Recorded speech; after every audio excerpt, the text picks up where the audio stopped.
Hello everyone, Nadia Growell. How's everyone today? And remember, please subscribe to my YouTube channel so you're up to date, right, on all my videos on co-parenting, divorce, separation, anxiety, dating while separated and getting divorced, raising kids, close in age. So my topic today, right, is the 10 worst things that you can say to your children. Kids, like I just did a Facebook Live on this, and kids are very sensitive. Kids are very fragile. They soak up everything like a sponge. So you have to be very careful as to, what you say to your kids. You never want to say stuff to them that is going to, flaw them, taint them for the rest of their lives. And sometimes as parents, we do. But the good thing, right, is that you always have the next day to redo it. We're not perfect as parents, and I'm certainly not. I mean, I'm guilty sometimes of saying things that I shouldn't to them, of, screaming at them, of just, overreacting to certain things. And, we get overwhelmed as parents. But there's a few things here that I want you to keep in mind, right, that are like really like up there at the list that you should never say to your kids. And I have the list right here. Number one is, right, you should be ashamed of yourself. Why would you say that to your kids? You don't want to say that. They're too little. What is there for them to be ashamed of?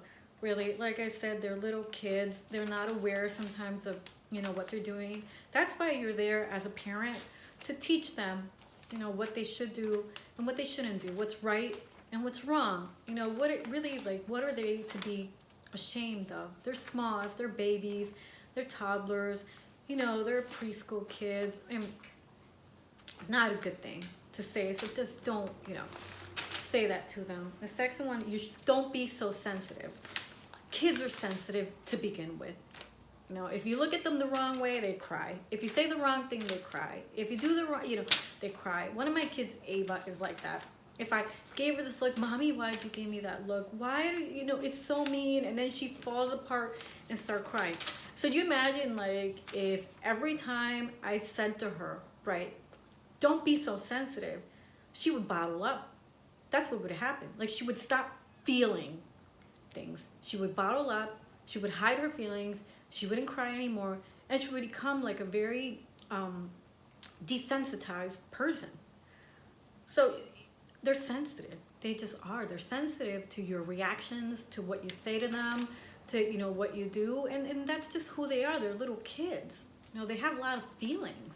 And sometimes, most of the time, they have a hard time controlling their feelings. And they cry about everything. Everything. The next one, how stupid can you be? You don't want to say to your kid, how stupid can you be? I mean, they're not stupid. They're little kids. They're growing up. It's just not a very good word for them. They're not dumb. I mean, they are who they are. They're small. They're unique. They're their own persons. They don't know what it means to be stupid. So just, keep that out of your vocabulary with them. You are such a slob. Who isn't a slob? I mean, really, your kids, of course they're slobs. I'm not going to deny it. Of course they leave their clothes all over the place. They spill food all over the playroom. Their rooms are a wreck. They brush their teeth and there's toothpaste, like, all over the bathroom. But, right, they don't need to be called a slob. What you have to tell them is, honey, if you made this mess, we got to clean it up. Have to teach them how to clean up after themselves so they don't feel like they're slobs. Because that's really like an awful term to use with your kids, that they're slobs. When it's an adult, it's different, but not as kids. With kids, you want to protect them. You want to protect their minds. You want to protect their self-esteem, the way they feel about themselves. If you loved me, you wouldn't do that. They are not aware of it. I mean, they love you. Of course your kids love you, and they're going to do what they're going to do. Of course you're going to be there along the way to guide them and say, don't do this, don't do that. But don't put them on that guilt trip of like, if you loved me, you would do a certain thing. No, that's not right. That's not okay. with a small little child. You don't want to use that with them. You're just like your mother and father. Here's the comparatitis. Like I said, you don't want to compare your kids, to your mom and dad. If it's a situation where the mom and dad are like awful, they just, they abandon the kids, they're never there, they curse at them all the time, they hit them. You don't want to compare your kids to that, because they're not like that. Like I said, they're unique, they're individual. You have the ability to mold your kids into like amazing, extraordinary adults. You're co-creating that as you go along. Don't compare them to, people who are not like that. And even worse, if it's your mom, if it's their mom and dad. And also, here comes into play, right? Why can't you be more like your brother and sister? Guess what? You say that to them, and a lot of parents do. A lot of parents do, because they have their favorite. They have like their kid that's like amazing and like that just does everything right. And they'll say, well, why can't you be like your sister? Why can't you be your brother? Because they're not. Because they are their own person. When you do that, right, they will feel like they could never live up to your expectations, that they'll never please you, that you'll never be happy with them, because you're putting like their brother or sister up here and they're all the way down here. So guess what? They're gonna feel like a failure, like they have no value, that they'll never be good enough. Get that out of your vocabulary. Don't want to say that to your kid. People ask me, which is your favorite? I don't have a favorite. I don't. I love my kids the same all across the board. They're each different. They each have like their own cute little, things that they do. I love them all the same. I have no favorite. I pick no favorite. I treat them all the same. I would certainly never say to them, you should be more like your brother or sister, or why can't you be like them? I never say that, another thing, you never want to say to them, I hate you.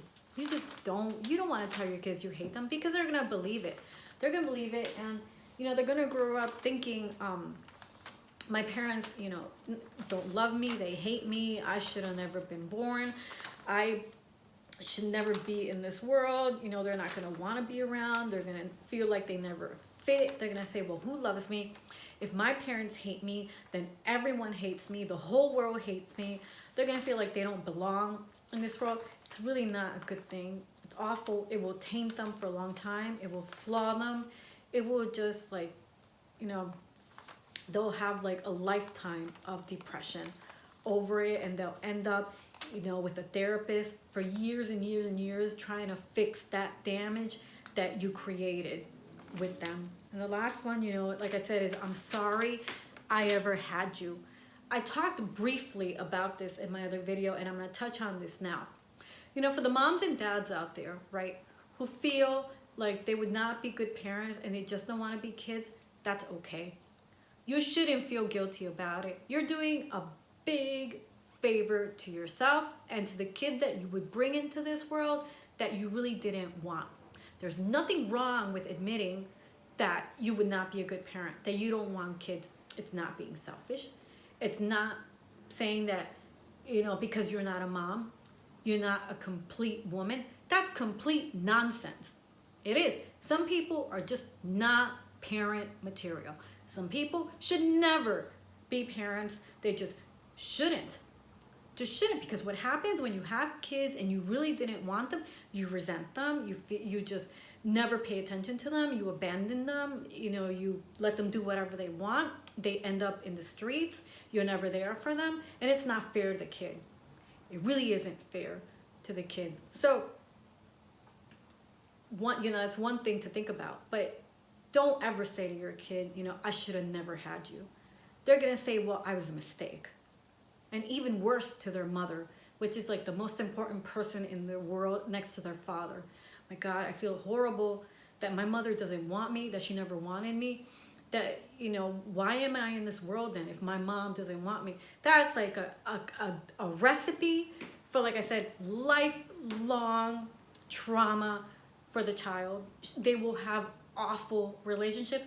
They will repeat this like destructive behavior in their marriage with their kids because it's what they grew up thinking. So let's not do this. You know, let's not say these awful things to your kids. Thank you for watching. That's it for today. Please subscribe to my YouTube channel, and if there's any topic that you'd like for me to talk about, please put it in the comments and I'd be more than happy to do a video on it. Take care. Thank you. Bye-bye.